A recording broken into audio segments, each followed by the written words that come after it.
"Take the pretty one," her father offered the Duke, but he looked at the rejected sister in the shadows. The Duke was supposed to marry her sister. Instead, he turned his gaze to her, the rejected one standing in the shadows. What did he see in the invisible sister that everyone else missed? "Hello, lovely. If you're enjoying this historic romantic tale, I'd be so grateful for a like or a subscribe. It helps me bring you more stories of love, longing, and history. And if you're up for it, tell me in the comments where you're watching from. I read every note, and it always brings a smile to my face." Chapter 1. The Invisible Daughter. The afternoon light slanted through the library windows in pale golden streams, illuminating dancing motes of dust that drifted like tiny spirits through the still air. Lady Eleanor Harrington sat curled in the worn leather chair by the eastern window, her favorite perch in all of Harrington Hall, with John Locke, an essay concerning human understanding, open in her lap. The pages were soft beneath her fingers, edges rounded from years of handling. The leather binding cracked but comfortable in her hands, like an old friend's embrace.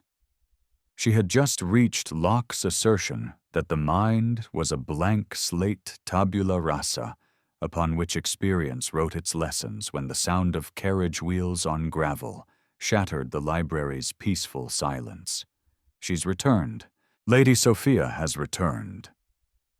The housemaid's excited cry echoed through the hall's stone corridors, followed by the rapid patter of feet.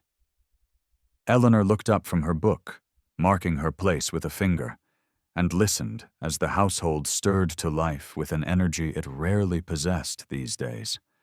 Doors opened and closed. Voices rose in cheerful greeting. Even Mrs. Wilkins, their aging housekeeper, could be heard hurrying down the main staircase with uncharacteristic speed. Eleanor remained in her chair, watching the dust motes continue their lazy dance, undisturbed by the commotion beyond the library doors. Her sister had been to the modiste in London, a 2-day journey that had consumed the household's conversation for the past week. New gowns for the season, the finest silks, colors that would complement Sophia's golden hair and rose-petal complexion. Eleanor had heard it all discussed in exhaustive detail, though no one had thought to ask if she might need new gowns as well. Not that it mattered. Eleanor had long ago accepted her role in the family tableau, the shadow to Sophia's light, the footnote to her sister's story.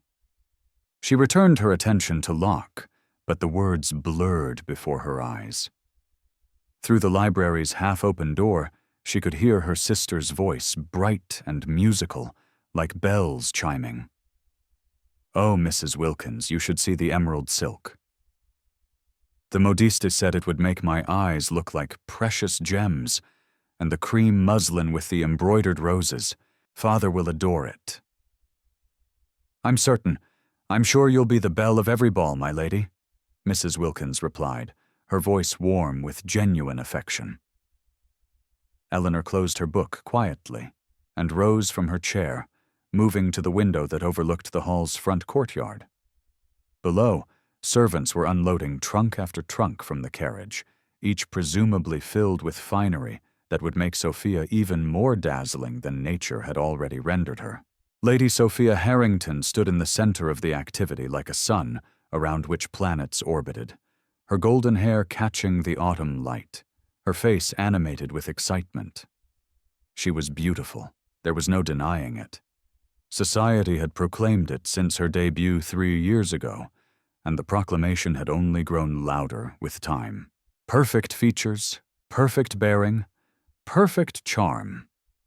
Eleanor turned away from the window and caught her own reflection in the small mirror that hung beside the bookshelf. Dark hair pulled back simply, gray eyes that were too large for her face, features that were pleasant enough, but utterly unremarkable. She was not ugly, precisely, but she was not Sophia, and in the world they inhabited, that single fact defined everything. The library door burst open, and Sophia swept in, still wearing her traveling cloak, her cheeks flushed from the journey. Eleanor, there you are. I should have known I'd find you buried in books." Her tone was affectionate, without malice, which somehow made it worse. "Welcome home," Eleanor said, managing a genuine smile. Whatever complicated feelings she harbored about her sister, she did love her. It was impossible not to love Sophia, who had never been cruel, never been unkind, but who simply existed in a different sphere entirely. "You must come see the gowns," Sophia insisted, crossing to take Eleanor's hands. "The modiste has outdone herself this time. There's a blue one that I think would suit you wonderfully. I had her make it up in your size. It will need altering, of course." "But that was thoughtful," Eleanor interrupted gently, squeezing her sister's hands. "Thank you." Sophia's expression flickered with something guilt, perhaps, or pity, but it passed quickly, replaced by her usual bright enthusiasm. "Come then, I want your opinion on how I should wear my hair for the season's first balls." Eleanor followed her sister from the library, leaving Locke behind on the chair. The hall's corridors, which had seemed so peaceful moments ago, now thrummed with energy centered entirely on Sophia's return. They passed two maids carrying hat boxes, both of whom curtsied to Sophia and looked straight through Eleanor, as though she were merely part of the wallpaper. She was used to it. The late afternoon found Eleanor in the small parlor adjacent to her father's study, ostensibly reading, but actually seeking the quiet warmth of the fire. The early autumn chill had crept into the hall's bones, and funds for extra coal were scarce, though no one spoke of such things openly. The sound of raised voices filtered through the study door. "6 months, my lord, perhaps less, if your creditors grow impatient." Eleanor recognized Mr. Thornton's voice, the family solicitor, whose visits had become increasingly frequent and increasingly grim over the past year. "There must be something," her father replied, his usually authoritative voice tight with desperation. "The estate. Surely the estate is mortgaged to the hilt." "My lord, you've borrowed against every acre, every asset. Unless you find a substantial infusion of capital, you will lose everything. The title will remain, but the hall, the lands, the income, all of it will be forfeit." A heavy silence followed. Eleanor sat frozen in her chair, the book forgotten in her lap, her heart pounding. "Then Sophia must marry well," Lord Harrington said finally, his voice hard with resolve. "And quickly, Duke William Beaumont is seeking a wife, they say. He's been in mourning these 8 years, but rumor has it he's finally ready to marry. Sophia could be the answer to everything." "His Grace is notoriously particular," Mr. Thornton cautioned. "Many have tried to capture his attention. Sophia will succeed where others have failed. She must. Our entire future depends on it." Eleanor's hands trembled slightly as she gripped her book. 6 months, complete ruin, and Sophia, beautiful, charming Sophia, was to be the sacrifice that saved them all. The study door opened abruptly. Eleanor barely had time to look down at her book, feigning absorption as her father strode past the parlor entrance without so much as a glance in her direction. His face was set in hard lines, his mind clearly racing through calculations and schemes. He passed within 3 feet of where she sat and did not see her. Eleanor exhaled slowly, the familiar ache of invisibility settling in her chest like a stone. Evening brought a return to the hall's usual rhythms. Dinner was a quiet affair. The family dining room felt too large for 3 people. The empty chairs a reminder of better times when aunts and uncles and cousins had filled the house with noise and laughter. Lord Harrington was distracted, speaking little, his gaze constantly drifting to Sophia as though seeing her anew, calculating her worth in the marriage market. Sophia chatted about London, the modiste, the ladies she'd encountered shopping. Her voice had that slightly performative quality it always carried at dinner, as though she were practicing for some larger stage. Eleanor ate quietly, contributed little to the conversation, and was not missed when she excused herself before dessert. She found her way back to the library, to her chair by the window, now dark with night. Someone had lit a single candle on the side table, probably Mrs. Wilkins, who alone seemed to notice Eleanor's habits and needs. She opened Locke again, but could not focus on the philosophy. Her mind kept returning to the overheard conversation, to her father's desperate words, to the impossible weight now resting on Sophia's slender shoulders. Sophia must marry well. Not Eleanor. Never Eleanor. The thought had never even crossed Lord Harrington's mind that his younger daughter might be of use in solving the family's crisis.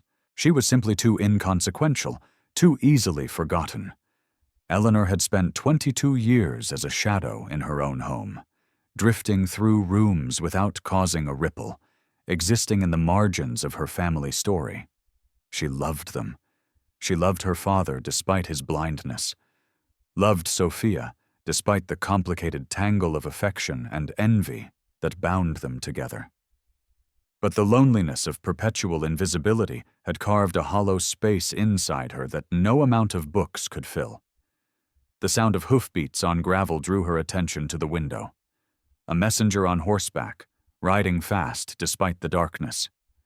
She watched as he dismounted at the entrance, watched as a footman took an envelope from him. Moments later, Sophia's delighted cry echoed through the hall. "Father, father, come quickly. An invitation." From Duke William Beaumont himself. Eleanor remained in her library chair, listening to the excited voices in the distance, knowing without being told that her name would be included on the invitation, only as an afterthought, a necessary formality. Lady Sophia Harrington and family were invited to a grand ball at the Duke's estate. The trap was set. The game had begun, and Eleanor, as always, would watch from the shadows while her sister stepped into the light. She looked down at the book in her lap, at Locke's careful reasoning about the nature of human understanding, and felt the weight of a truth the philosopher had never addressed. That understanding oneself, seeing one's own worth, meant nothing if the world had already decided you were invisible. The candle flickered in a draught, casting dancing shadows across the page. Outside her library sanctuary, Harrington Hall hummed with new energy, new hope. All of it centered on Sophia's golden beauty and the Duke who might save them all.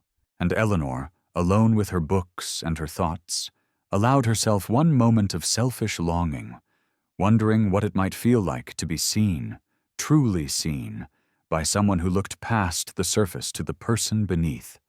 Then she closed her book, extinguished her candle, and disappeared into the darkness of the hall's corridors.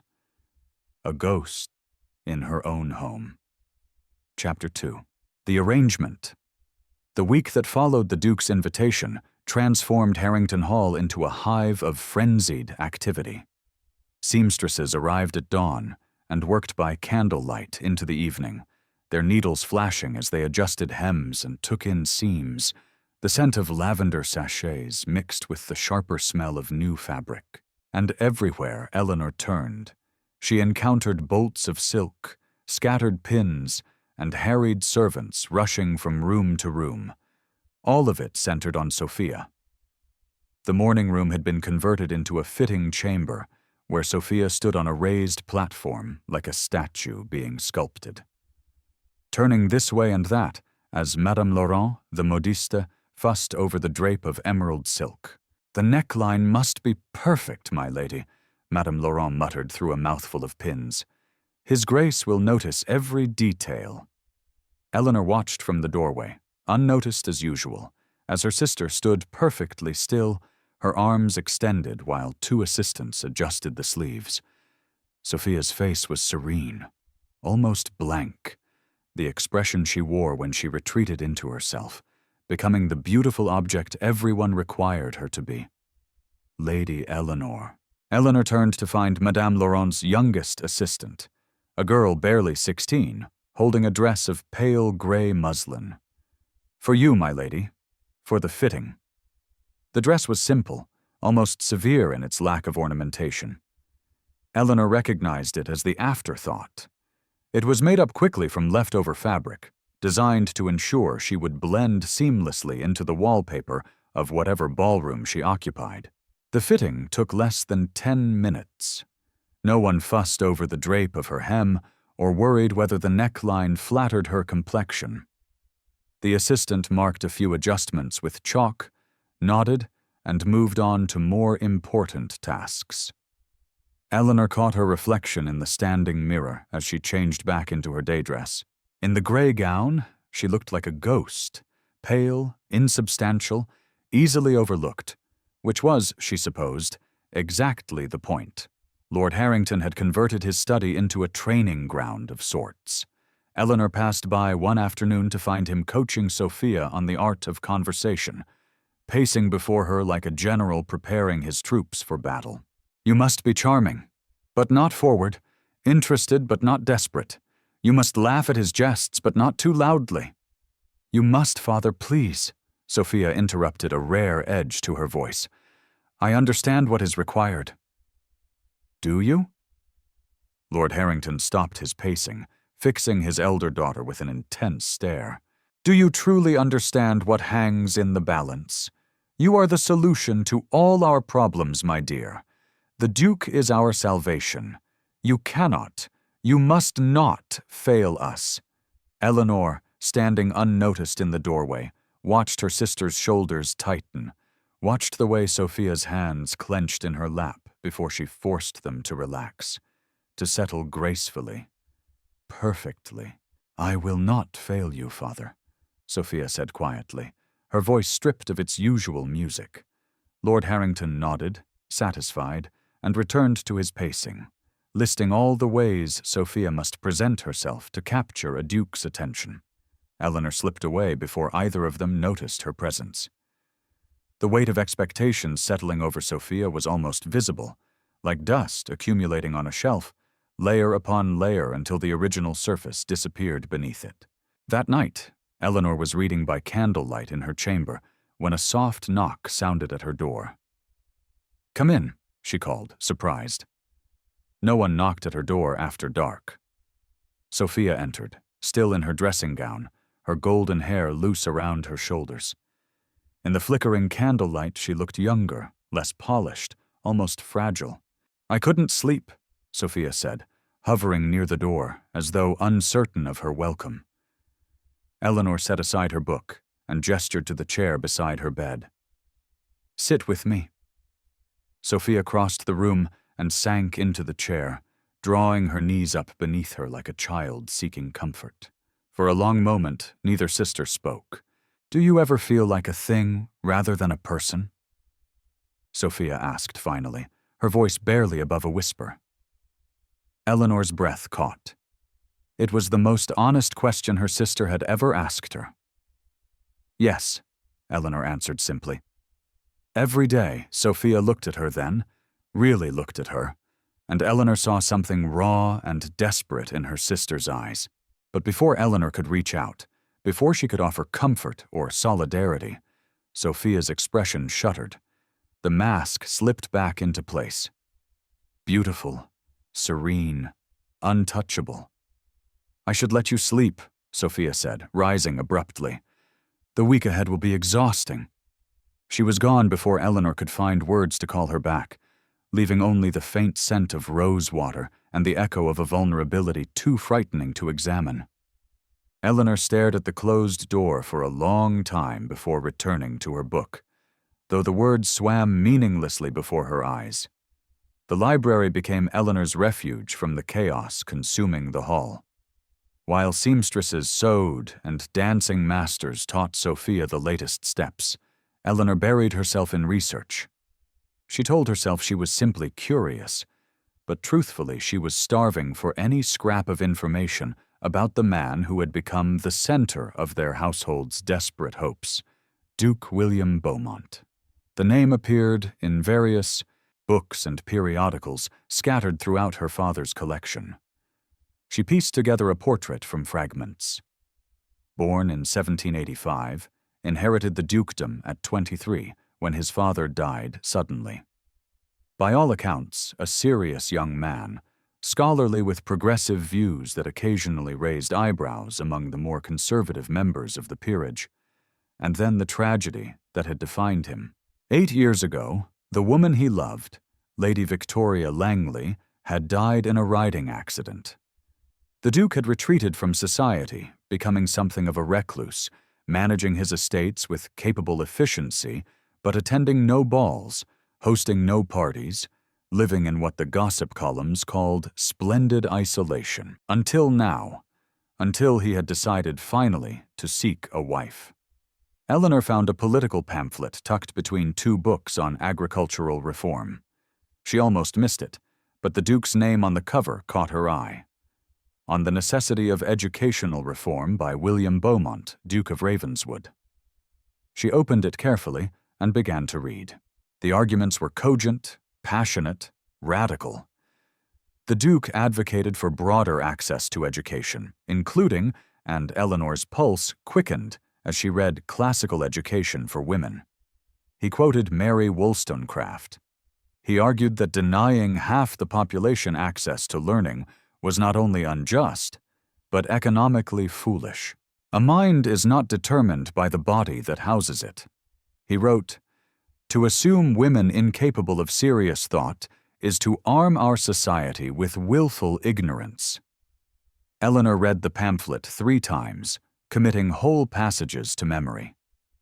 Here was a man who believed women could think, could reason, could contribute to intellectual discourse.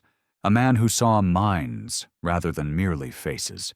She pressed the pamphlet to her chest and allowed herself a dangerous moment of longing. What would it be like to converse with such a man? To discuss philosophy, politics, ideas that mattered, to be seen not as an ornament or a disappointment, but as a thinking person worthy of engagement. The fantasy was foolish.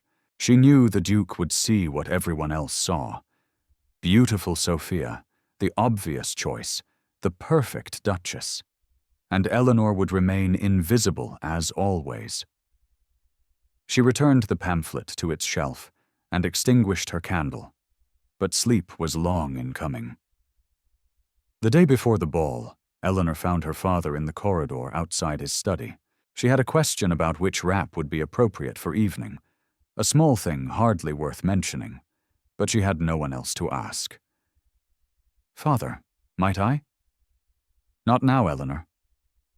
Lord Harrington waved her off without looking at her, his attention focused on the letter in his hand. Then, as though remembering something, he glanced up. "Actually, yes. Tomorrow evening, I need you to stay out of the way. This is Sophia's night. The Duke must see her clearly, without distraction. I need you to be invisible." The words were spoken casually, without malice or particular emphasis. He had already turned away before they finished leaving his mouth, disappearing into his study and closing the door. Eleanor stood frozen in the corridor, her father's words echoing in her mind. "I need you to be invisible." It was nothing she hadn't heard before in 1,000 small ways. But the casual cruelty of it, the unthinking dismissal cut deeper than it should have. She pressed her palm against the wall to steady herself, willing away the sting of tears. She was already invisible. Had been her entire life. Her father was merely acknowledging what everyone already knew. The evening before the ball, Eleanor helped Sophia prepare for bed, brushing out her sister's golden hair in long, practiced strokes. Sophia sat before her vanity mirror, watching their reflections, one radiant, one ordinary. The contrast between them impossible to ignore. "You're quiet tonight," Sophia observed. "Tired," Eleanor lied. The candlelight caught in Sophia's hair, turning each strand to spun gold. She was breathtaking, Eleanor thought. Any man would be fortunate to win her. The Duke would take one look at this vision of beauty, and the matter would be settled. "Will you help me dress tomorrow?" Sophia asked. "I find I'm rather nervous." "Of course," Eleanor said, managing a smile. "You'll be magnificent. The Duke won't be able to look away." Sophia's reflection smiled, but her eyes remained troubled. "And what if that's all he sees? The surface? What if there's nothing beneath it that interests him? Eleanor paused mid-stroke, surprised by the question. But before she could formulate an answer, Sophia shook her head, banishing the moment of vulnerability. Never mind foolish thoughts before a ball. Help me with these pins. Eleanor helped her sister prepare for bed, sorted her jewelry for the following evening, and wished her pleasant dreams. As she left Sophia's chamber and returned to her own, she carried with her a tangle of emotions too complex to name love and envy, hope and resignation, compassion, and the dull ache of knowing that tomorrow night she would watch from the shadows while her sister stepped into the light that might save them all. In her own chamber, she lay awake long into the night, thinking of a duke who believed women's minds mattered, and wondering if such a man truly existed outside the pages of political pamphlets. Tomorrow she would find out. Tomorrow she would be invisible as requested. And somewhere in the darkest hours before dawn, Eleanor admitted to herself what she had been trying desperately to deny. That, despite everything, despite logic and experience, and 22 years of evidence to the contrary, a small, foolish part of her heart dared to hope. Chapter 3. The Duke's Gaze. The Duke's estate emerged from the twilight like something from a fairy story, all golden windows and elegant proportions, its classical facade illuminated by hundreds of torches that lined the sweeping drive. Eleanor pressed closer to the carriage window, watching the great house grow larger as they approached, her stomach tight with apprehension. Beside her, Sophia sat perfectly still, her hands folded in her lap, her breathing carefully controlled. The emerald silk of her gown shimmered in the dim carriage light, and even in this confined space, she looked like a masterpiece painted by one of the great artists. Lord Harrington, seated across from them, had not stopped talking since they left Harrington Hall. "Remember," Sophia smiled, but not too broadly, "laugh at his conversation. Ask intelligent questions, but do not dominate the discussion." "And Eleanor, I know, Father," Eleanor said quietly. "I'll stay out of the way." He nodded, already dismissing her, his attention returning to Sophia. "This is our moment. Do not waste it." The carriage rolled to a stop. A liveried footman opened the door, and the sounds of the ball flooded in music, laughter, the murmur of society's elite gathering for an evening of careful performance and ruthless judgment. Sophia descended first, her movements graceful, practiced. Lord Harrington followed, then turned to hand Eleanor down as an afterthought. She stepped onto the gravel drive in her pale gray gown and felt herself disappear, becoming merely part of the background against which more important people would shine. The ballroom stole Eleanor's breath despite her determination to remain unmoved. Crystal chandeliers hung from a ceiling painted with elaborate frescoes, their countless candles reflected in gilded mirrors that made the room seem infinite. The orchestra occupied a raised platform at the far end, their music weaving through the conversations of ladies in jewel-toned gowns and gentlemen in impeccable evening dress. The air smelled of hothouse flowers, expensive perfume, and beeswax candles. It was too much, too bright, too loud, too overwhelming. Eleanor felt the urge to flee, warring with curiosity as Lord Harrington guided them through the crowd, accepting greetings from acquaintances, while steering purposefully toward the receiving line. And there, at the center of it all, stood Duke William Beaumont. He was taller than Eleanor had imagined, broad-shouldered, with dark hair that fell slightly over his forehead, despite obvious attempts to tame it. Handsome, certainly, but it was not his features that arrested her attention. It was the quality of stillness about him, the sense of a man who had learned to armor himself against the world. Grief had etched faint lines around his eyes and mouth, lending his face a gravity that set him apart from the younger, more carelessly cheerful men surrounding him. He moved through the obligations of hosting with quiet dignity, greeting each guest with courtesy, but without the affected charm of aristocratic performance. There was something almost weary about him, Eleanor thought, as though he were going through expected motions while his thoughts remained elsewhere. "Your Grace," Lord Harrington's voice rose above the general din as he positioned himself before the Duke, Sophia at his side like a prize being presented. "May I have the honor of presenting my daughter, the finest jewel in all of England, Lady Sophia Harrington."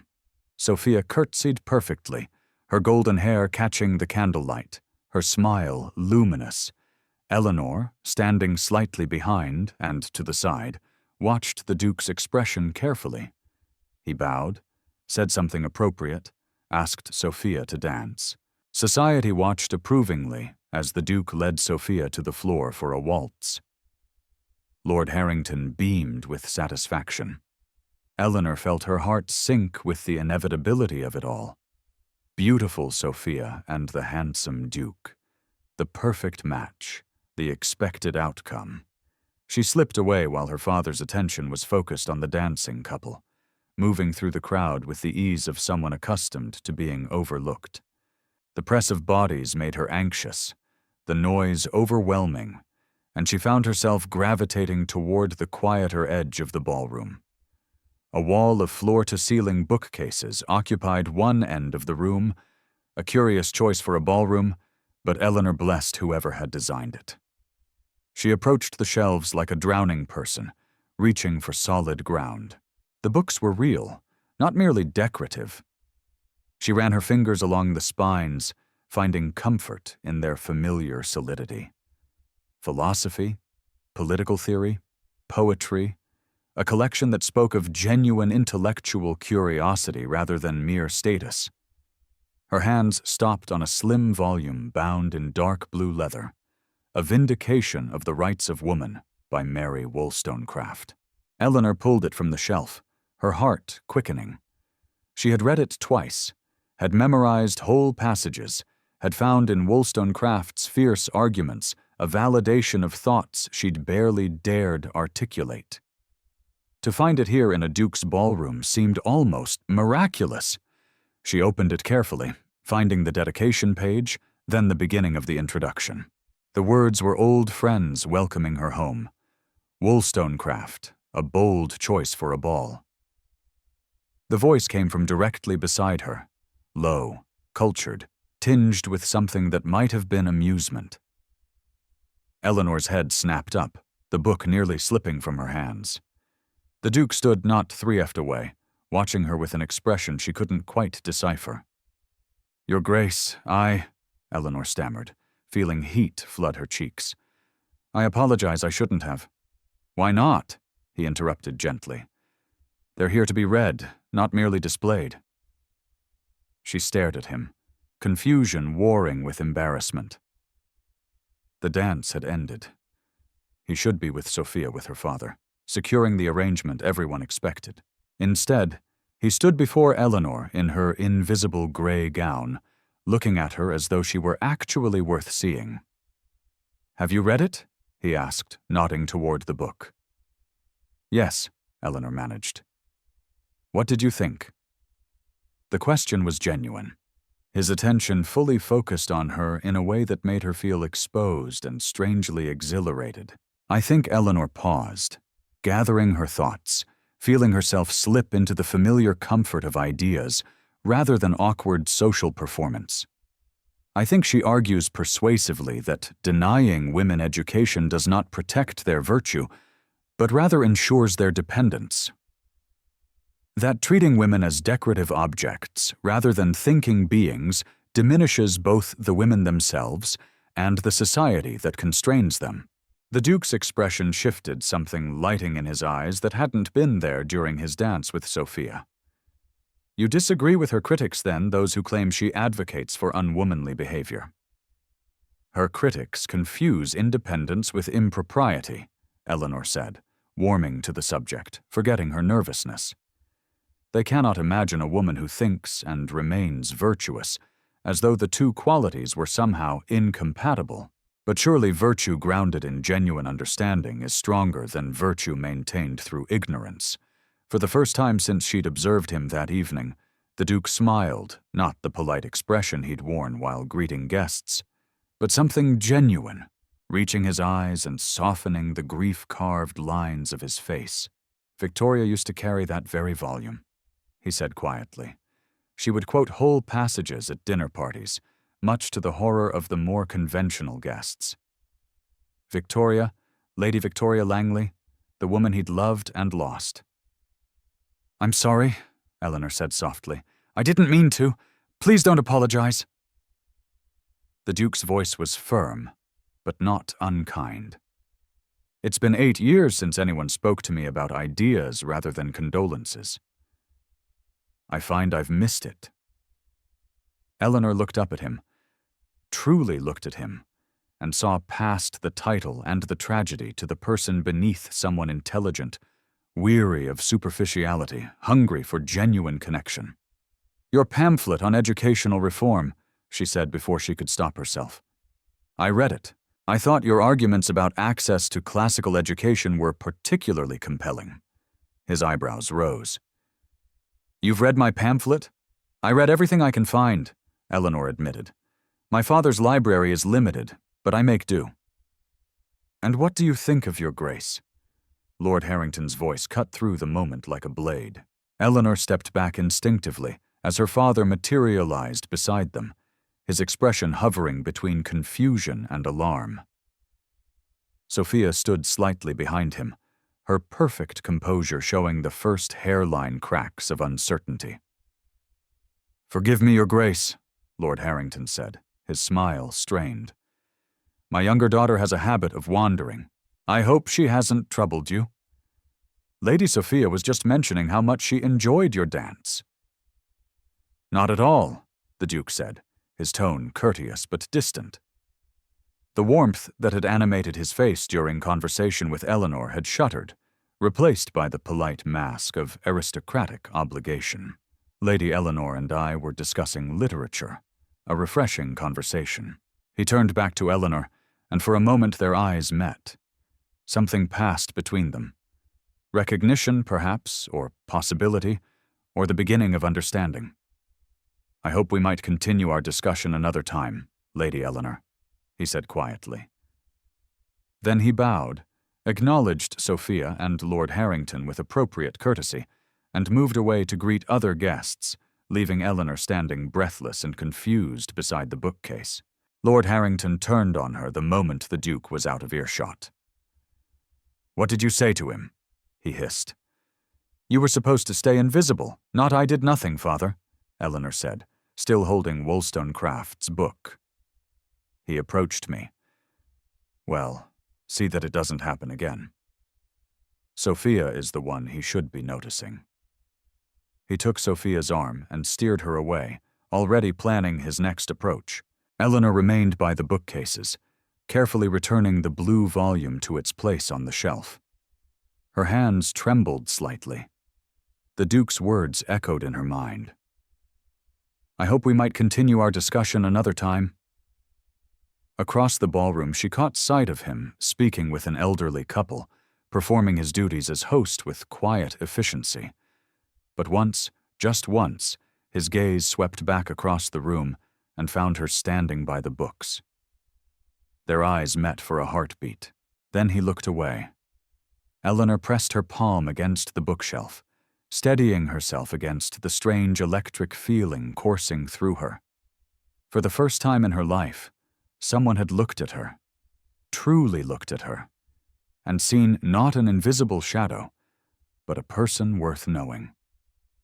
It was terrifying, it was wonderful, and Eleanor had absolutely no idea what to do with it. Chapter 4.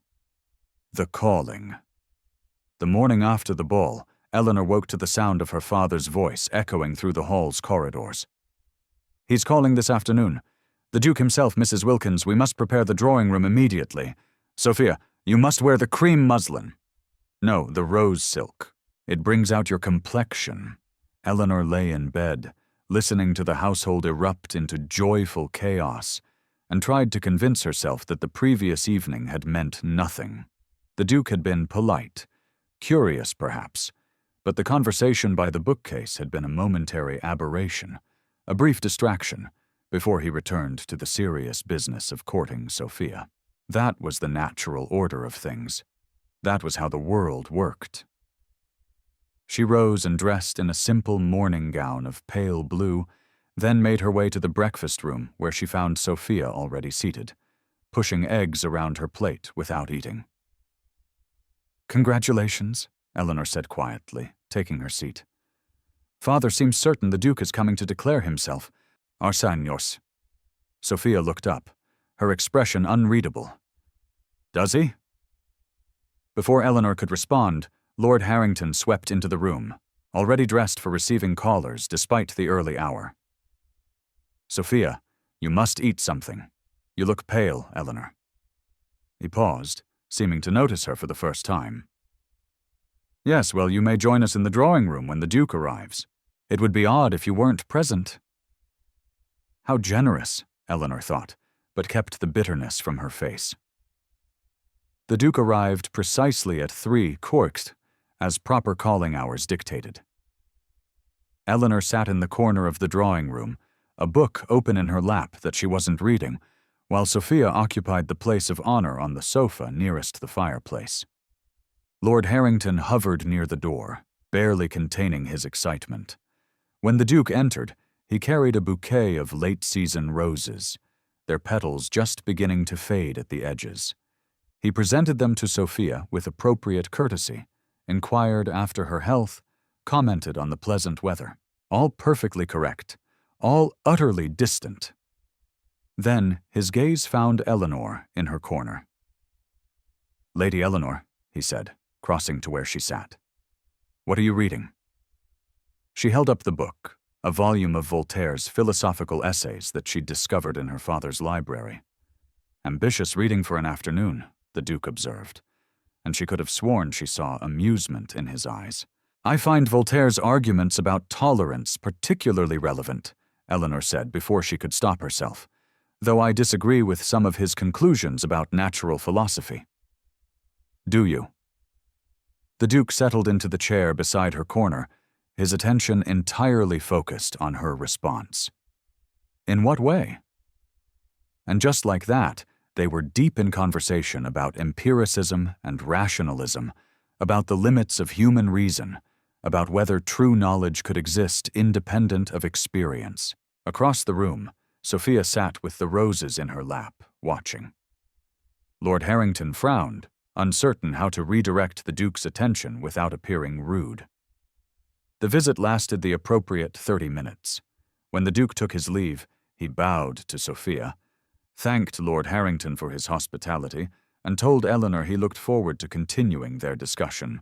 The moment his carriage disappeared down the drive, Lord Harrington turned on Sophia. "You must engage him more, ask him questions, show interest in his conversation." "I tried, Father," Sophia said quietly. He was speaking with Eleanor.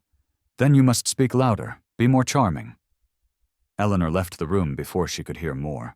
Her book clutched against her chest, her mind spinning with confusion. The pattern repeated itself over the following 2 weeks. The Duke called every 3 days, always during proper hours, always with appropriate gifts, flowers, a book of poetry, a collection of botanical prints. He was unfailingly courteous to Sophia, attentive to Lord Harrington, and scrupulously proper in all his conduct. But his conversations were always with Eleanor. He asked about her reading. She asked about his work on educational reform. They debated the merits of various philosophers, discussed political theory, argued good-naturedly about whether poetry or prose better captured truth. Time disappeared when they spoke, the rest of the room fading until there was only the exchange of ideas, the thrill of being genuinely understood. Eleanor began to anticipate his visits with a mixture of excitement and dread. Each conversation made the next separation more difficult. Each thoughtful question, each moment of intellectual connection carved deeper into her carefully guarded heart. Sophia grew quieter with each visit, her perfect composure showing cracks like fine porcelain under pressure. She performed her role flawlessly, smiled at the right moments, offered tea with graceful hands, never showed anger or resentment. But Eleanor saw the tightness around her sister's eyes, the way her shoulders tensed when the Duke turned his attention away from her. Lord Harrington remained stubbornly oblivious, attributing the Duke's interest in Eleanor to mere politeness. "He's being kind to your sister because she's here," he told Sophia after the fourth visit. "But you must work harder to capture his real attention. Be more vivacious. Laugh more. Show him what an excellent duchess you would make." Eleanor wanted to scream at her father's blindness. But what would be the point? He saw what he needed to see, what the world had taught him to value. The fifth visit changed everything. The Duke arrived on a crisp afternoon when the autumn leaves were at their peak, the gardens ablaze with gold and crimson.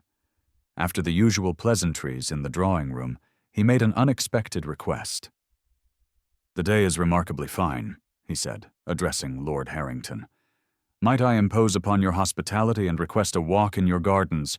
I've heard they're quite beautiful this time of year."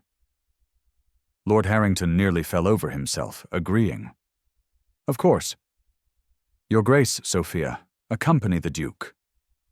"I was hoping," the Duke interrupted gently, "that both Lady Sophia and Lady Eleanor might join me. I find the conversation flows more easily with a small group. It was an unusual request, but not improper." Lord Harrington hesitated, then nodded. The three of them walked out into the garden, Sophia on the Duke's right arm, Eleanor on his left, though she had not taken his offered arm, keeping a proper distance instead. They had barely reached the rose arbor when a maid appeared, breathless. "Lady Sophia, forgive me, but your mother requests your presence. She has need of your opinion on the menu for tomorrow's dinner." It was obviously contrived Lady Harrington had never consulted Sophia about menus in her life. But Sophia, reading the situation with the sharp intelligence she usually kept hidden, simply nodded. "Of course, Your Grace, Lady Eleanor. Please excuse me." She swept away, leaving Eleanor alone with the Duke among the fading roses. Panic fluttered in Eleanor's chest. This was improper. They should return to the house, find a chaperone, maintain the appropriate distance. Instead, they walked deeper into the garden. "Your Grace," Eleanor said finally, unable to bear the silence. "I believe you are expected to court my sister." "Expected?" "Yes." The Duke's voice was quiet, measured. "Expected by your father, by society, by everyone who sees only surfaces." "She is beautiful," Eleanor said, defensive. "She is everything a duchess should be. She is lovely," the Duke agreed. "She is accomplished and graceful and perfectly bred for the role. And when I speak with her, I feel nothing but a distant sort of appreciation, like admiring a portrait in a gallery." Eleanor stopped walking, turning to face him. "Then why do you keep calling?" The Duke met her eyes, and she saw in them a vulnerability that made her breath catch. "I lost someone very dear to me many years ago," he said carefully. "Victoria, she was brilliant and fierce and utterly herself. And when she died, I believed my capacity for connection died with her. I spent 8 years in a comfortable sort of numbness, managing my estates, fulfilling my obligations, feeling nothing." He paused, and Eleanor saw him gathering courage. "But you," he continued, "you remind me that there are still minds worth knowing, souls worth discovering. When we speak, I feel alive again. Not because you resemble Victoria. You don't. Not in any physical way, but because you're real, Eleanor. You're genuinely, authentically yourself, and that is rarer than you can possibly imagine in the world we inhabit." Eleanor's hands trembled. She clasped them together, trying to steady herself. "I am not my sister," she said, her voice barely above a whisper. "I am not beautiful. I am not charming. I am not what society expects. I will embarrass you at dinners and balls. People will say you made a poor choice. That grief has clouded your judgment." "Eleanor," the Duke spoke her name like a prayer. "No, you are something far more rare than beautiful or charming. You are real, and I find I would rather spend my life in honest conversation with someone real than an elegant silence with someone perfect. The garden seemed to hold its breath around them. Fallen leaves crunched softly beneath their feet. The scent of late roses hung in the cooling air. "I don't know what to do with this," Eleanor admitted, tears threatening. "I don't know how to want something this much without being terrified of losing it." "Then be terrified," the Duke said gently. "Be uncertain. Be yourself. That's all I ask." The sound of footsteps on gravel interrupted them. Lord Harrington probably come to ensure propriety, or to redirect the Duke's attention back to Sophia. The Duke stepped back, restoring proper distance. "I should return you to the house." They walked in silence, but everything had changed. Eleanor felt it in the way the air moved around them, in the careful space the Duke maintained between them that somehow felt more intimate than touching. That night, Eleanor stood at her bedroom window, watching the Duke's carriage disappear down the darkened drive. The lamp in his carriage cast a warm glow that faded into the darkness, and she pressed her palm against the cold glass. For 22 years, she had been invisible. For 22 years, she had told herself that invisibility was safety, that not being seen meant not being hurt. But now someone saw her, really saw her, and the terror of being seen warred with a desperate, dangerous hope. What if? The question hung in the darkness like a prayer. What if someone could love me not despite who I am, but because of it? Eleanor rested her forehead against the window and let herself imagine a future she had never dared to dream. Chapter 5. Truths and Fractures. 3 weeks after the ball, Eleanor woke to whispers. She had come downstairs early, seeking the quiet of the morning before the household fully stirred. When voices drifted from the servants' hall, the door left slightly ajar. Imagine the Duke preferring the plain one. The voice belonged to Sarah, one of the newer maids. "My cousin works at the Pendleton estate, and she says all of society is talking about it. Perhaps his grief has addled his wits." Another voice replied, older, more measured. 8 years is a long time to mourn. The mind can play tricks. Still, Lady Sophia must be devastated to be passed over for her own sister. Eleanor's hand tightened on the banister. She should move, should make her presence known, should do anything but stand frozen like a child eavesdropping on adult conversations. The plain one, the words echoed in her mind, reopening every wound she'd thought had scarred over. Of course, that's what they called her. Of course, that's how the world saw her.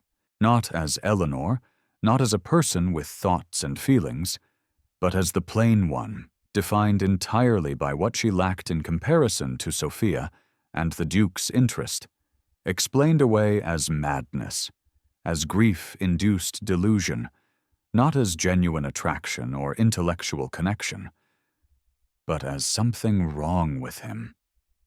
Eleanor turned and climbed the stairs back to her room. Her appetite for breakfast vanished. By afternoon, the whispers had apparently reached her father's ears. Eleanor was in the small parlor attempting to read when Lord Harrington's voice thundered from the doorway. "My study now?" She rose on unsteady legs and followed him, dread settling in her stomach like a stone. He closed the study door behind them with barely controlled force. "What have you done?" His face was flushed, his hands trembling with anger or panic or both. 3 weeks, Eleanor. 3 weeks of the Duke calling, and only now do I understand what's been happening under my own roof. Father, you have been sabotaging your sister's future. He paced before his desk like a caged animal, deliberately engaging him in conversation, displaying your learning like some kind of blue stocking, distracting him from the purpose of his visits. The purpose of his visits? Eleanor's voice rose despite her intention to remain calm. He calls because he wishes to. He speaks with me because he chooses to. I have done nothing but answer his questions honestly. Honestly? Lord Harrington spat the word.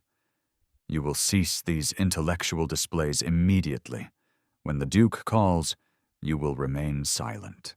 You will let Sophia shine as she should. You will remember your place in this family." Something inside Eleanor cracked. 22 years of being overlooked, of being invisible, of never being quite enough. It all came pouring out. My place. She faced her father squarely, tears threatening, but her voice steady. "And what is my place, Father? To sit quietly in corners, to make myself smaller so Sophia can appear larger. I have done nothing but be myself. Perhaps that is the problem. I have never been enough for this family." Lord Harrington stared at her as though seeing a stranger. "You are being hysterical." "I am being honest," Eleanor interrupted. "For the first time in my life, someone sees me. Actually sees me, not as Sophia's shadow, not as the disappointing second daughter, but as myself. And you cannot bear it because it doesn't fit your plans. Our family is facing ruin." Lord Harrington's voice cracked. "Sophia must marry well. She must save us. You have no right to interfere. I have every right to exist," Eleanor shouted, shocking them both. "I have every right to be seen, to be wanted, to matter." The silence that followed was deafening. Eleanor turned and fled before her father could respond, before the tears could fall, before she said something that would shatter their relationship beyond repair. She found refuge where she always did, in the library, in the worn leather chair by the window, surrounded by books that had been her companions when people failed her. The tears came then, hot and bitter. She pressed her face into her hands and let herself break. Let the pain of being the plain one, of being told she was sabotaging her sister's happiness simply by being herself, wash over her in waves. She didn't hear the door open, didn't notice she wasn't alone until a handkerchief appeared in her field of vision. "Here," Sophia said softly. Eleanor looked up, startled, to find her sister settling into the chair beside her. Sophia's perfect composure showed cracks. Her eyes were red-rimmed, her hands twisting in her lap. "I heard Father shouting." Sophia said half the house heard him. "I'm sorry," Eleanor managed, wiping her eyes. "I never meant to. Don't." Sophia's voice was firm. "Don't apologize, not for this." They sat in silence for a long moment, the afternoon light slanting through the dusty windows, illuminating the space between them. "I have been jealous of you, Eleanor," Sophia said finally, her voice barely above a whisper. Eleanor stared at her sister. "Of me? You who have everything," Sophia laughed, but it was a broken sound. "Everything. I have been a thing, Eleanor. A beautiful thing, carefully maintained and displayed, but a thing nonetheless. You have always been free to be yourself, to read what you choose, to think what you wish, to exist without the weight of everyone's expectations crushing you." "Free," Eleanor echoed. "I have been invisible. Yes," Sophia said, meeting her eyes. "But invisible means unseen. I have been seen constantly, but never truly known. Do you understand the difference?" Eleanor saw tears tracking down her sister's perfect face, the first genuine emotion she'd witnessed from Sophia in years. 3 years ago, Sophia continued, her voice shaking, I fell desperately in love with Captain James Whittaker. He was the second son of a baronet, respectable, but with no title, no fortune. When Father discovered our attachment, he forbade it immediately. James left for India, and she pressed the handkerchief to her eyes. I have been dying slowly ever since. Every ball, every suitor, every performance of being the perfect daughter. It's been a kind of living death. Sophia, Eleanor breathed, reaching for her sister's hand. The Duke should choose you, Sophia said fiercely. You make each other come alive. I see it when you speak together. The way you both lean forward, the way the rest of the room disappears. I see the way he looks at you, Eleanor, and I wish. Her voice broke. I only wish someone would look at me that way. Not at my face, not at what I represent, but at me. Eleanor squeezed her sister's hand, understanding flooding through her. They had both been trapped, one by beauty, one by its absence, one admired but unknown, one unseen but free to think. I'm terrified, Eleanor confessed. What if I'm not enough? What if this is a fantasy that will shatter the moment he truly knows me? Sophia turned to face her fully, gripping both of Eleanor's hands. What if it's real, and you let fear steal it from you? What if you finally have the chance to be seen and known and loved, and you run from it because you've been taught you don't deserve it? The words hit Eleanor like a physical blow. How many years had she told herself she didn't deserve to be seen? How deeply had she internalized the message that she was less than? Received a letter last week, Sophia said, her voice softening. From James. He's returning to England in 2 months. He never married. He says he never stopped loving me. Eleanor's breath caught. What will you do? I don't know yet, Sophia admitted. Father will be furious. But watching you with the Duke, watching you find the courage to be yourself despite everything, it's made me wonder if perhaps I deserve that too. The sisters embraced then, clinging to each other, finding in shared pain and shared hope a connection that had eluded them their entire lives. Sophia's tears soaked into Eleanor's shoulder, and Eleanor's into Sophia's. And for the first time, they were not the beautiful one and the plain one, not rivals for attention or favor, but simply two women trying to find their way in a world that wanted to define them. When they finally pulled apart, Sophia wiped her eyes and managed a watery smile. What will you do? She asked. Eleanor thought of the Duke, of their conversations, of the way he looked at her as though she mattered. She thought of her father's anger, society's judgment, all the voices telling her she wasn't enough. And she made her decision. I will not hide any more, she said, her voice steady despite her fear. And I will be honest with him about everything. The Duke deserves to know the truth about our family's financial situation, about Father's desperation, about all of it. If his interest in me is real, it should survive honesty. Sophia nodded. And if Father tries to stop you, then I will finally stop being invisible by choice, Eleanor said. I have spent 22 years making myself small to fit into spaces that were never meant for me. No more. They sat together as the afternoon light faded. Two sisters who had finally seen each other clearly, finding strength in solidarity. Outside the library, the household continued its anxious preparations. Lord Harrington, no doubt plotting how to salvage Sophia's prospects. But in the quiet sanctuary of books and dusty light, Eleanor and Sophia made their own plans. Plans that had nothing to do with what society expected and everything to do with what they deserved. For the first time in her life, Eleanor felt the weight of invisibility lifting. It was terrifying. It was exhilarating. And she was finally ready. Chapter 6. The Offering and the Debt. The invitation arrived on thick cream paper sealed with the Duke's crest in burgundy wax. Lord Harrington read it 3 times before his hands stopped trembling. The Duke of Ravenswood requests the pleasure of the Harrington family's company for tea at Ravenswood Hall. This is it, he said, his voice tight with barely suppressed hope. A formal invitation to his estate. He means to make an offer. Eleanor, standing by the window with a book she wasn't reading, felt her stomach clench. She had resolved to tell the Duke the truth about their family's circumstances, but the weight of that decision pressed on her chest like a physical thing. Sophia, seated at her embroidery, met Eleanor's eyes across the room. In that glance passed understanding, encouragement, and something that looked like pride. We must make an excellent impression, Lord Harrington continued, already planning. Sophia, the lavender silk.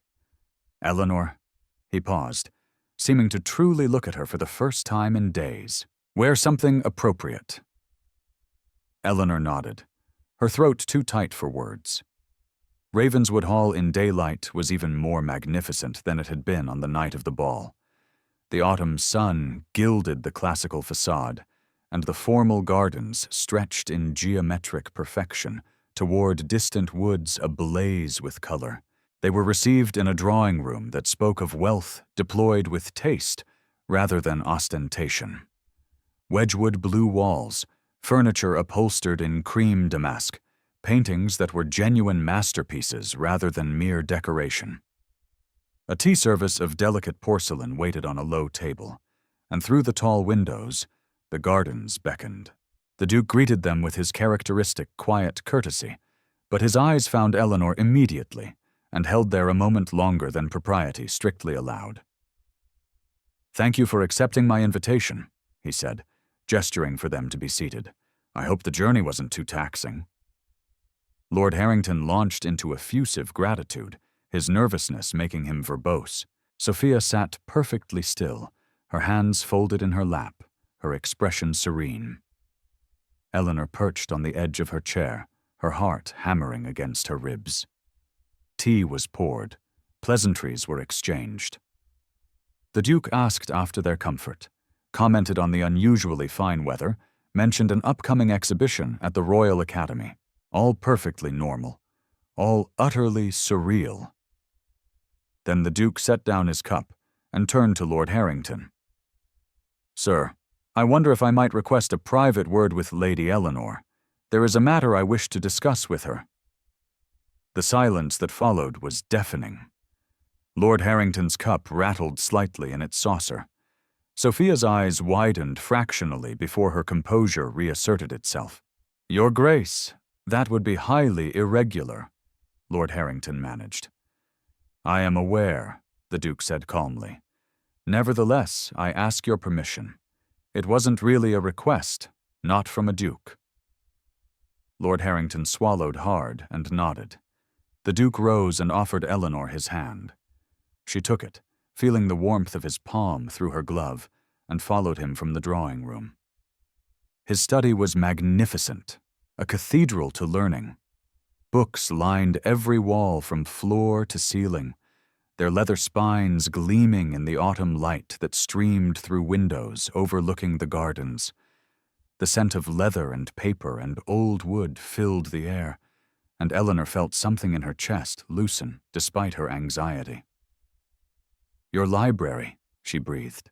"One of the few rooms in this house that feels genuinely mine," the Duke said, closing the door behind them, not completely leaving it slightly ajar for propriety, but enough to create intimacy. They stood facing each other in the center of the room, and Eleanor summoned every ounce of courage she possessed. "Your Grace, there is something you must know," she said before he could speak. "Before you say anything, before this goes any further, I cannot in good conscience allow you to continue in ignorance." He waited, his expression attentive but not alarmed. The words tumbled out in a rush. "My father is facing financial ruin, complete ruin. Our family has approximately 4 months before we lose everything. The estate, the income, all of it. The only thing that will remain is the title, which is worth nothing without the means to support it." She took a shaking breath. "You should know this because if you are considering any future association with our family, you deserve the truth. I will not have you discover later that you were deceived." The Duke's expression didn't change. He simply watched her with those dark, assessing eyes. "I know," he said quietly. Eleanor's world tilted. "You know, I make it my business to know the circumstances of anyone I might ally myself with," the Duke said, taking a step closer. "I learned of your family's situation before I ever attended that ball." "Then why?" Eleanor couldn't finish the question. Her mind spun with implications. The Duke moved closer still, near enough that she could see the fine lines around his eyes, the slight imperfection where an old scar marked his left eyebrow. Because financial circumstances have nothing to do with the worth of a person's mind, heart, or soul, he said, his voice low and intense. I did not come to that ball seeking a transaction, Lady Eleanor. I came because I have been alone for 8 years, and I was weary of loneliness. I came hoping to find. I don't know what I was hoping for, but I found you. Eleanor's hands trembled. She clasped them together to still them. But I will not court you under false pretenses, the Duke continued. I want to help your family, not as payment for your hand, not as leverage or obligation, but because it is within my power to do so, and because your father's desperation has trapped both his daughters in cages they didn't build. I cannot let you solve our problems, Eleanor said, her voice breaking. It wouldn't be right. It would mean I came to you because of money, because of necessity. Then don't let me, the Duke interrupted gently. Let me solve them for Sophia's sake, for your mother's sake, for the servants who would lose their positions. What happens between us should be separate from financial obligation. I want your choice to be free, Eleanor, genuinely free. No one had ever offered her freedom before. The concept was so foreign that she couldn't quite grasp it. Free, she echoed. I am not proposing, the Duke said, and she heard vulnerability in his voice. Not yet. I am asking if you would allow me to court you properly with no debts between us, no obligations, no pressure, just possibility. Just two people discovering whether what we found in conversation might grow into something more. The study was very quiet. Through the windows, Eleanor could see gardeners working in the distance, autumn leaves drifting down like golden rain. The world continued, oblivious to the fact that her entire life was reordering itself in this moment. I am terrified, she whispered. I know, the Duke said. So am I. What if I'm not enough? What if society's judgment proves too much? What if, Eleanor, he spoke her name like a benediction? What if you are exactly enough? What if this terrifying thing is real?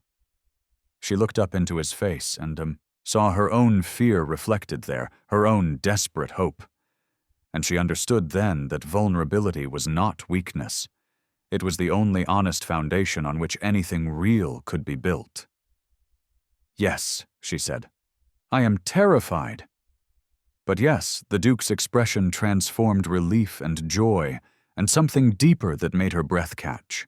He didn't touch her beyond what propriety allowed, but the space between them felt charged, alive with possibility. Then let me speak with your father, he said. Let me settle the debts as a gesture of goodwill. And then, if you're willing, let me court you properly? Eleanor nodded, not trusting her voice.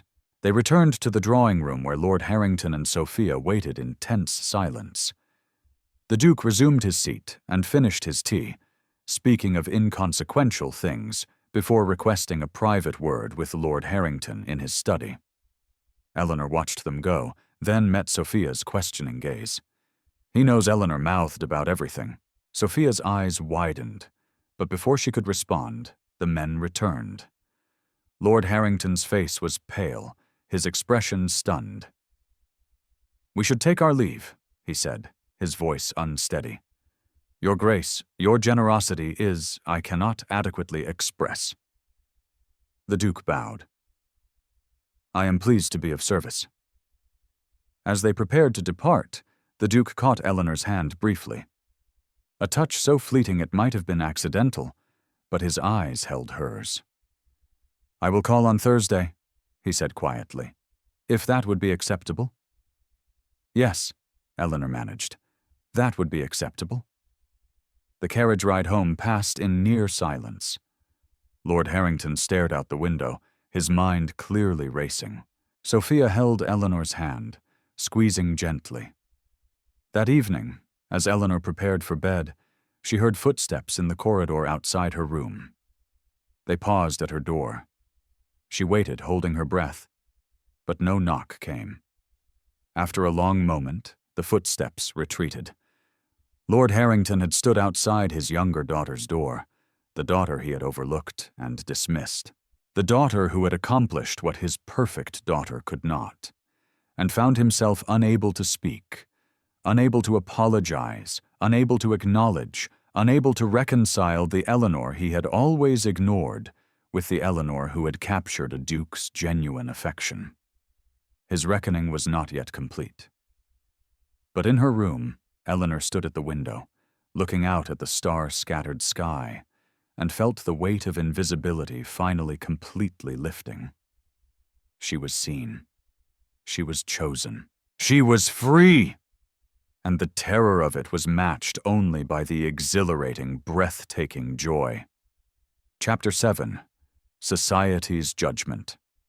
The news spread through London society like ink bleeding through paper, unstoppable, staining everything it touched. The Duke of Ravenswood is courting the younger Harrington sister. Not the beautiful one, the plain one. Eleanor first heard the whispers during a fitting at the Modiste, where Madame Laurent's assistants spoke in voices they thought were too low to carry. Imagine choosing her over Lady Sophia. Perhaps grief truly has damaged his faculties? She pretended not to hear, standing perfectly still while pins were adjusted, her face carefully blank, but each word was a needle, finding its mark. By the time Lady Pendleton's garden party arrived 3 days later, the gossip had reached a fever pitch. Eleanor had considered feigning illness to avoid attending, but Sophia had taken her hand that morning and said simply, "We face them together." So Eleanor dressed in a gown of soft blue, not gray this time, not invisible, and went to face society's judgment. The Pendleton estate gardens were magnificent in the autumn afternoon, all golden light and precisely manicured hedges. Ladies in their finest gowns clustered like exotic birds beneath silk canopies, while gentlemen stood in groups discussing politics and horses. Servants circulated with champagne and delicate pastries. It should have been beautiful. Instead, it felt like stepping into an arena. The whispers started the moment Eleanor and Sophia descended from their carriage. Not even whispers, really. Conversations held at volumes clearly meant to be overheard. The plain sister has snared him somehow. A woman in peacock blue said to her companion, her voice carrying across the lawn. Perhaps she used some art. Women have ways, you know. I heard the Duke's judgment must be impaired by grief. Another replied, 8 years of mourning would disorder anyone's mind. Eleanor felt each word like a physical blow, but she kept her chin high, her hand steady on Sophia's arm. They moved through the garden, accepting greetings that ranged from genuinely warm to coldly perfunctory, navigating a social battlefield where every smile might conceal a blade. Then, Lady Pendleton materialized before them. She was a formidable woman in her 60s, a society matriarch whose approval or disapproval could make or break a debutante's season.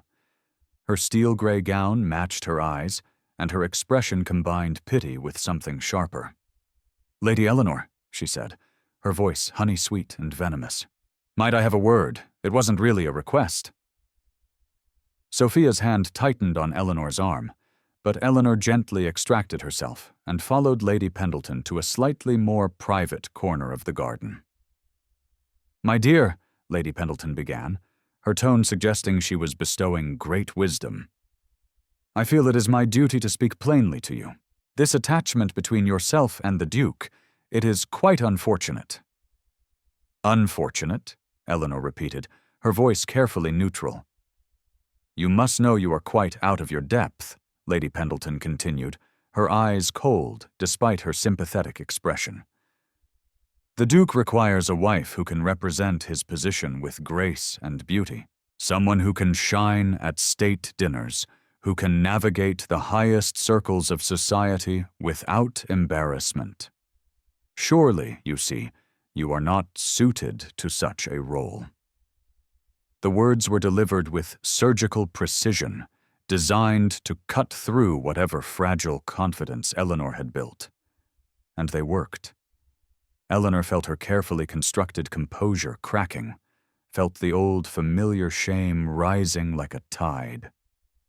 "Lady Pendleton," she began, but her voice wavered. My sister, Sophia said, appearing at Eleanor's side like an avenging angel, possesses more grace in her smallest gesture than most women achieve in a lifetime. The Duke's judgment is impeccable. It is society's that I question. The pronouncement rang across the garden. Conversation stuttered to a halt. Heads turned. Lady Pendleton's expression froze in shock. Lady Sophia, surely you cannot. I can and I do, Sophia said, her voice carrying the authority of someone who had spent her life as society's darling and no longer cared to maintain that position. My sister has been overlooked her entire life by people too shallow to see past surfaces. If the Duke is wise enough to recognize her worth, then he is a better judge of character than anyone present. She turned to Eleanor, whose eyes were swimming with tears. Come, the air here has grown stale. They walked away together, leaving Lady Pendleton speechless and society buzzing with this new development. But Eleanor made it only to the edge of the garden, to a secluded path lined with late-blooming roses. Before she broke, I cannot do this, she gasped, pressing her hands to her face. Sophia, they are right. I am not beautiful enough, not polished enough. I will embarrass him. I will be a liability. He should choose someone else. Eleanor, the Duke's voice cut through her spiral.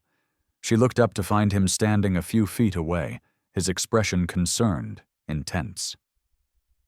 Sophia, reading the situation with her usual acuity, melted away down the path, leaving them alone in the sheltering shade of the rose arbor. What has happened? The Duke asked, closing the distance between them. They are saying terrible things, Eleanor said, her voice breaking. That you are mad, that I have trapped you somehow, that I am completely unsuited to be your wife. Look at me, Eleanor. It was the first time he had used her given name. The intimacy of it made her breath catch. She met his eyes, dark, steady, certain. I have spent 8 years in a tomb of grief, he said, his voice low and fierce, surrounded by society's most beautiful women, feeling nothing but a distant sort of numbness. You brought me back to life. Do you think I care what Lady Pendleton thinks? But I care, Eleanor cried. I cannot bear to be the object of mockery, to have people whisper that you made a poor choice, that grief damaged your judgment. Then we will prove them wrong, the Duke said, stepping closer, his hands moving to grip her arms gently, steadying her together. But I need to know, Eleanor, are you rejecting me because of your own doubts or because of their judgment? The question cut to the heart of everything. Eleanor stared up at him, tears streaming down her face, and was forced to confront her deepest fear. Was she running because she genuinely believed she wasn't enough? Or because she had spent so long being told she wasn't enough, that she could no longer distinguish her own voice from society's? I am afraid, she whispered. I am afraid I will wake up and discover this was a dream. That I am still invisible, still overlooked, still the disappointing daughter who never quite measured up. I am afraid that one day you will look at me and see what everyone else sees, the plain one, the forgettable one, and wonder what you were thinking. The Duke's expression softened. One hand moved from her arm to cup her face, his thumb brushing away tears. You have never been invisible to me, he said. From the moment I saw you at that ball, reading Wollstonecraft, genuinely absorbed in ideas rather than performing for an audience, I saw you. I see you still. I see a woman of remarkable intelligence, fierce honesty, and a depth of character that makes every other woman I've met seem like shadows on a wall. They will never accept me, Eleanor said, but her voice was weakening. Some will, the Duke countered. Some already do. And those who don't, their opinions matter less to me than one honest conversation with you. He paused, his eyes searching hers. I do not want to be invisible anymore. I want to be seen by you, even if society disapproves. Then stand with me, the Duke said. Let them whisper. Let them judge. We will build something real, something that doesn't require their approval to exist. But I need you to choose this, Eleanor, not out of duty or desperation, but because you want it." Eleanor looked up at this man who saw her, truly saw her, who had offered her freedom and then stood firm when she was most afraid. She thought of 22 years of invisibility, of making herself small, of accepting that she was less than, and she chose differently. "I do not want to be invisible anymore," she said, her voice growing stronger. "I want to be seen by you, by myself. Even if society disapproves, even if they whisper, even if they never accept me, I want to try. I want this." The Duke smiled, that genuine smile that transformed his grief-marked face into something beautiful. "Then let us return to the party," he said, offering his arm. Together, Eleanor took his arm, feeling the solid warmth of him beside her, and they walked back down the rose-lined path toward the garden party and its judging eyes. The whispers rose like a wave when they appeared Eleanor's hand on the Duke's arm, his posture protective, both their expressions resolute. Lady Pendleton's face went through several fascinating transformations. Other guests stared openly, but Sophia was there smiling with fierce pride. And a few faces, the Duchess of Somerset, old Lord Hartfield, Lady Sarah Whitmore, showed not judgment, but approval. Eleanor held her head high and did not let go of the Duke's arm. That evening, as Eleanor prepared for bed, a soft knock sounded at her door. "Come in," she called, expecting Sophia. Instead, Lord Harrington entered, looking older and more uncertain than she had ever seen him. "Father?" Eleanor said, surprised. He stood in the doorway, struggling visibly with words that clearly didn't come easily. "I have failed you as a father," he said finally, his voice rough. "I saw only what society valued and missed what truly mattered. For 22 years, I looked past you, dismissed you, treated you as though you were somehow less than your sister. I cannot undo those years. I cannot give you back what I took through my blindness." Eleanor's throat tightened. "But I see you now," Lord Harrington continued. "And I am proud of your courage, proud of the woman you have become despite my failures. You have more strength than I ever recognized. It wasn't a complete redemption. Years of hurt couldn't be erased with one conversation. But it was a beginning, an acknowledgement, an apology, a tentative step toward something better." "Thank you, Father," Eleanor said softly. He nodded, unable to say more, and withdrew. Eleanor stood alone in her room, looking at her reflection in the mirror, the same face she had always had, unremarkable, ordinary, not the face society celebrated, but seen, chosen, valued. She smiled at her reflection, and finally, for the first time in her life, liked what she saw. Chapter 8. The Gala and the Declaration. 4 weeks had passed since the garden party, and Eleanor had spent them learning what it meant to be courted properly. There had been walks in the park, with Sophia accompanying as chaperone, where she and the Duke discussed everything from political philosophy to their favorite novels. Dinners at both estates where conversation flowed easily, despite Lord Harrington's lingering nervousness. Afternoons in the Duke's magnificent library, where he had given her free rein to explore his collection, and they had debated the merits of various authors until the light faded. She had grown more confident with each passing day, more certain that this was real, that she was genuinely wanted. But tonight was the ultimate test. The Duke's gala was the event of the season.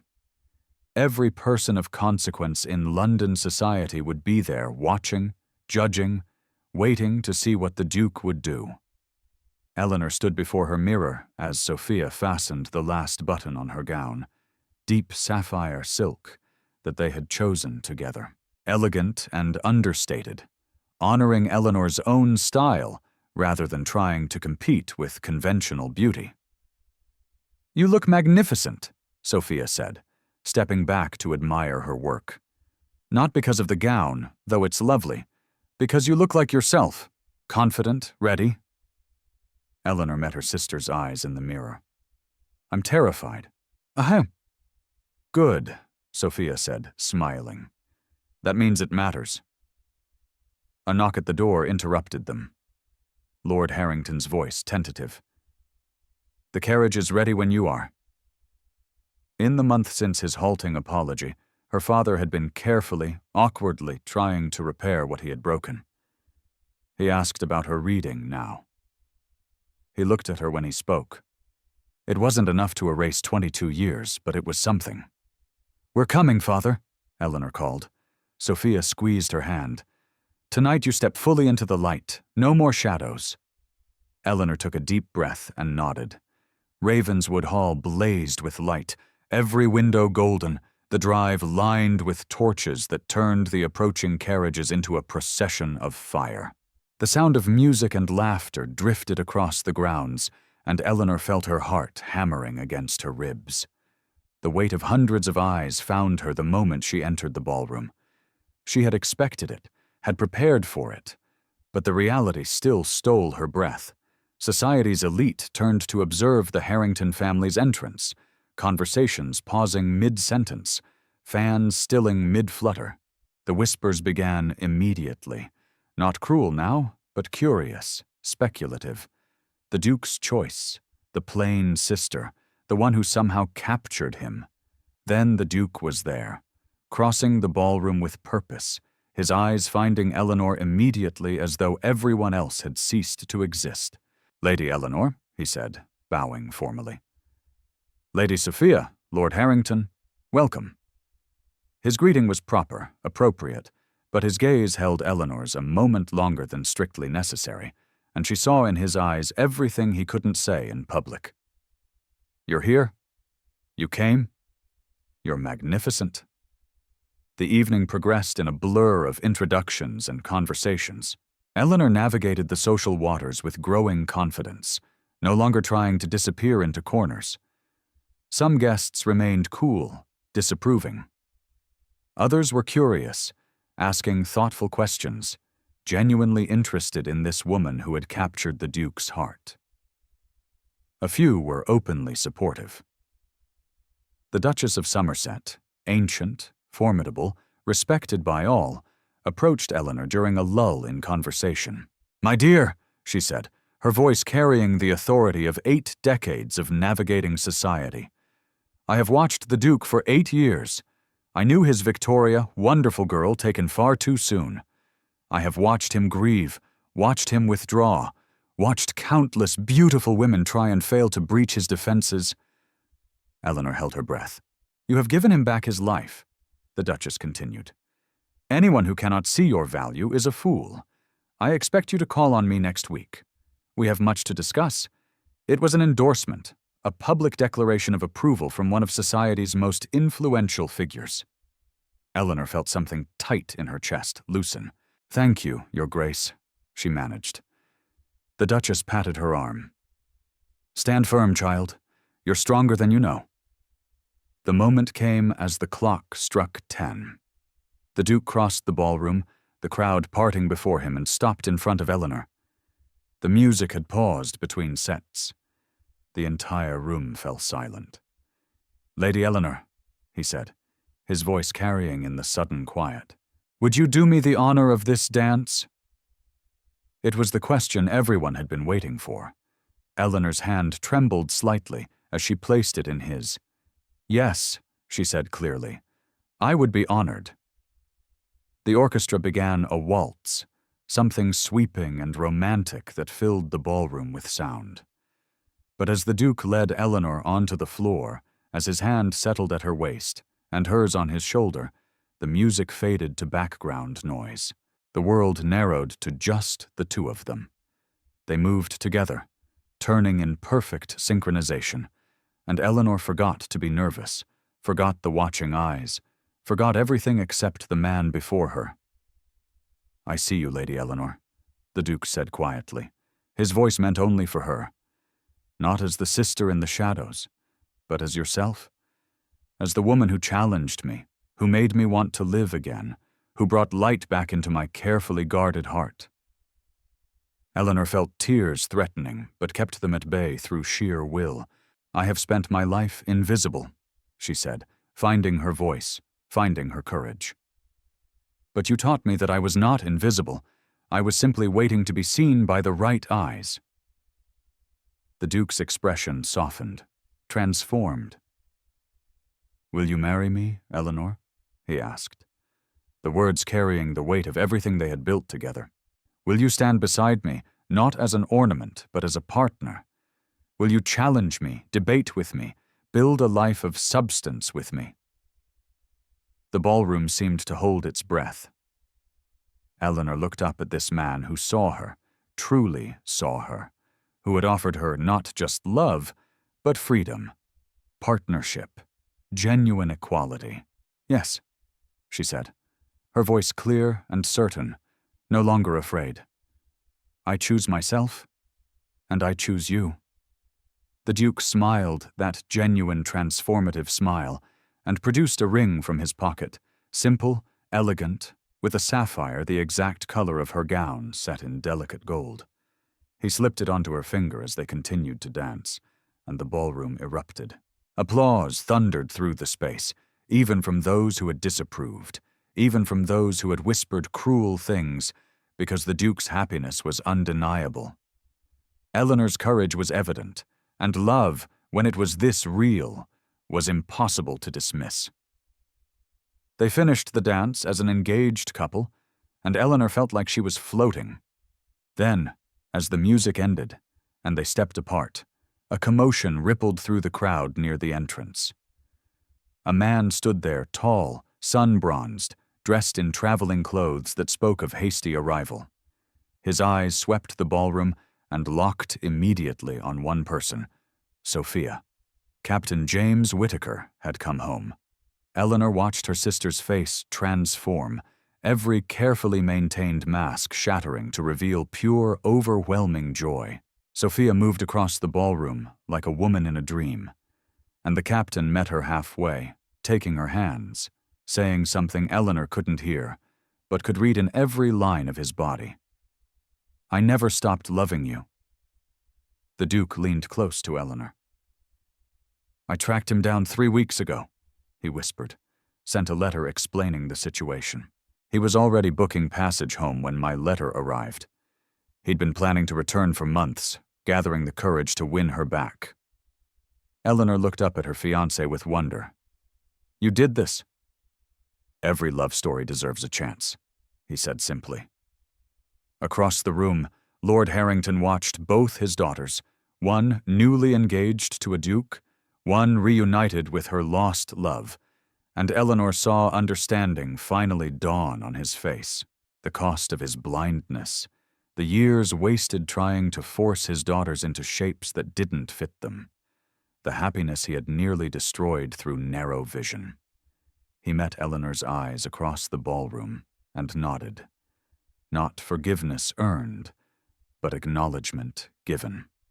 The gala continued, but now 2 love stories were blooming amid the music and champagne and society's fascinated whispers. Later, when the crowd had thinned slightly and the initial excitement had settled, Eleanor and the Duke slipped away to the terrace. The autumn night was crisp and clear. Stars scattered across the sky like diamonds. The gardens stretched before them in geometric beauty, and the sounds of the gala drifted through the open doors behind them. Distant, unimportant. "I was so afraid," Eleanor said quietly, looking out over the grounds. "Afraid I wasn't enough. Afraid this was all a dream that would shatter." The Duke took her hand, his thumb brushing over the sapphire ring. "You were always enough. You simply needed to believe it yourself." Eleanor turned to face him. This man who had seen her when she was invisible, who had valued her mind as much as any other quality, who had offered her partnership instead of ownership. "I believe it now," she said. Finally, they stood together in the starlight, hand in hand, the future stretching before them like an unwritten book. Inside, Sophia danced with her captain. Lord Harrington wrestled with his conscience, and society revised its opinions with the fickleness of those who follow rather than lead. But out here, in the quiet darkness, Eleanor Harrington, soon to be Eleanor Beaumont, Duchess of Ravenswood, stood in the light at last, no longer invisible, no longer afraid, finally, beautifully, completely herself. And it was enough. It was more than enough. It was everything. And so, dear listeners, Eleanor Harrington stepped out of the shadows and into a love that saw her true worth. Sometimes the greatest love stories aren't about being chosen despite our flaws. They're about being cherished because of our authentic selves. If this story touched your heart, please show your support by hitting that like button. It helps more people discover these tales of hope and unexpected romance. Subscribe to Lyra's Romance Stories and ring the notification bell so you never miss our next journey into love, courage, and happy endings. What did you think of Eleanor and the Duke's story? Have you ever felt invisible only to be truly seen by someone special? Share your thoughts in the comments below. I read every single one, and I love hearing how these stories resonate with you. And if you're craving more historical romance with strong heroines who refuse to be defined by society's expectations, check out the story in the card above. You'll love it. Until our next story, remember, you are not invisible. You are simply waiting to be seen by the right eyes, and when that moment comes, have the courage to step into the light. This is Lyra reminding you that true love sees the soul, not just the surface. Sweet dreams, and I'll see you in the next story.